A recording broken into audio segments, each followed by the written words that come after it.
तो ये राजस्थान के उस गरीब बच्चे के साथ न्याय नहीं होगा, जो बड़ी मुश्किल से पढ़ता है, अपने घर में बूढ़े माँ बाप को भूखे मार के पढ़ता है और उसके बाद परीक्षा के लिए जाता है, रोता हुआ घर लौटता है। क्या दुख नहीं होता है?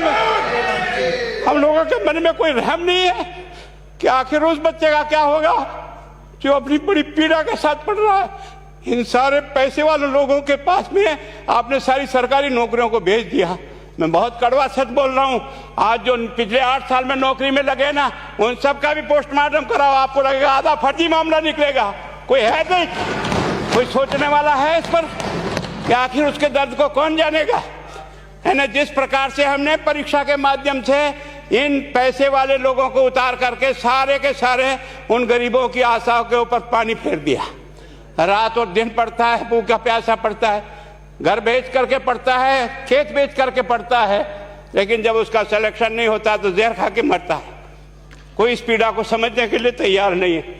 और हम इस कानून को ला करके दुनिया को बताना चाह रहे हैं कि हमने इतना बड़ा कानून कर दिया, इस कानून से कुछ भी नहीं होगा। मैं आज आपको कह रहा हूं, ये जो आपने नए प्रावधान जोड़े हैं, मैं सोचता हूं कि मुझे कुछ बोलने की इच्छा नहीं, मुझे बहुत दुख है इस बात का। क्या होगा ये?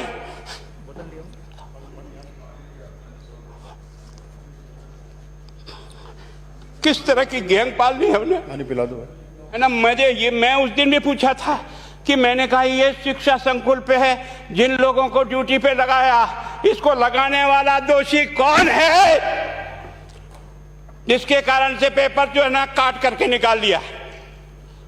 ये तो ठीक है, भाग्य हमारा अच्छा था कि सवाई माधोपुर की घटना फूट गई और एसओजी को उसमें हाथ में लग करके कुछ केस लग गया। अगर वो केस नहीं लगता तो आज आपकी सारी नौकरी पर इन सब बड़े बड़े दलालों के स्कूल में पढ़ने वाले बच्चे होते और मेरा गरीब का बच्चा अपना घर लौट के जाता। क्या दुर्भाग्य है। और इस कारण से केवल इसके लिए खुश मत हो जाओ कि हमने कानून बहुत सख्त बना दिया इसलिए अपराधी रुक जाएगा। नहीं, सिस्टम को बदलना होगा, ये परीक्षा का सिस्टम चेंज करना होगा। मैं सोचता हूं कि क्या हम इतने अक्लमंद बैठे हैं, क्या इस व्यवस्था को चेंज नहीं कर सकते? क्या एक ही पेपर सारे राजस्थान में 20 लाख बच्चों को दिया जाए? क्या इसका कोई ऑल्टरनेट नहीं हो सकता? इसका ऑल्टरनेट सोचना चाहिए कि हम परीक्षा को टुकड़े टुकड़ों में कैसे कर सकते हैं। जिले के अनुसार पेपर नहीं, एक नहीं हम 25 पेपर बना सकते हैं। कौन से सेंटर पर कौन सा पेपर जाएगा कोई तय नहीं करेगा कौन सा जाएगा, और हम जो इच्छा होगी उस सेंटर पे वो पेपर भेजेंगे। और ये जितने भी प्राइवेट कॉलेजों में आपने सेंटर बना रखे उनको बंद करो, इनको तुरंत बंद करिए एक ऑर्डर से। जितने भी सरकारी विद्यालय है और सरकारी नौकर ही एग्जामिनर बनेगा और एग्जामिनेशन करेगा, तब तो आप इसको बचा पाओगे। ताकि आप और मैं कितने भी कानून बदल कर दें, आपका वो जांच करेगा, आपका वो अधिकारी आएगा। आपने कहा भाई सेशन जज के नीचे नियुक्ति नहीं होगी, इसके अलग से कोर्ट होगा, बहुत अच्छी बात है। प्रोविजन जो आपने डाले हैं वो स्वागत योग्य, स्वागत करता हूं, पर इन प्रोविजन को लागू तो आप और मैं ही करूंगा, कौन करेगा? जब हम ही ठीक नहीं है तो इन प्रोविजन क्या रोएंगे अंदर बैठे बैठे? जब तक हमारा दिल और दिमाग ठीक नहीं होगा ना, इस बीमारी का इलाज नहीं होगा। हमने शिक्षा के मंदिर को भ्रष्टाचार की भट्टी में जलाकर खाक कर दिया। दुर्भाग्य हमारा, जहां से कोई आशा की किरण दिखती थी उस गरीब को कि चलो मैं अपनी मेहनत से आगे बढ़ जाऊंगा, लेकिन अब वो निराशा में आ गया। उसको लगा कि अब कोई रास्ता नहीं है।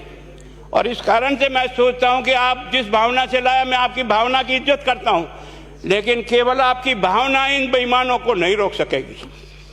इसको रोकने के लिए हमको सिस्टम को बदल करके और तुरंत उस पर ध्यान करना चाहिए। कानून 302 का बना हुआ है, क्या मर्डर रुक गए?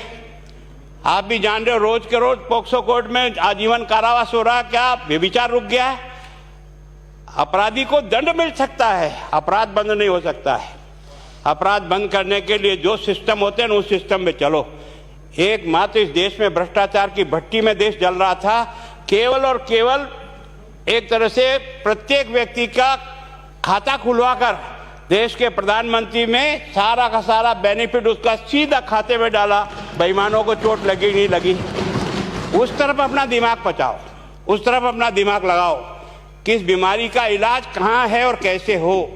इस बारे में चिंता करने की कोशिश करो। मैं कई बार इधर सीकर और इधर गया तो मैं सोचता हूँ कोचिंग संस्थान की बिल्डिंग देखें ना तो टोपी गिर जाए नीचे से। क्या चीज़ है यार, भगवान ने क्या लक्ष्मी वहीं बरसाई है। और जो बाकी संस्थाएं, उसका कारण यह है कि हमने अपनी दुकान को इतनी कमज़ोर कर दी है कि जहाँ बच्चे अच्छी तरह से शिक्षा लेकर के हम जैसे गरीब पढ़ करके यहाँ आ गए, अब वो रास्ते नहीं हैं। और इस कारण से मेरी बहुत विनम्र प्रार्थना है, इस बीमारी का इलाज चाहिए बच्चे को, कानून से नहीं होगा, कानून के अलावा होगा, और उसमें आप करें। धन्यवाद। Thank you. माननीय मंत्री महोदय।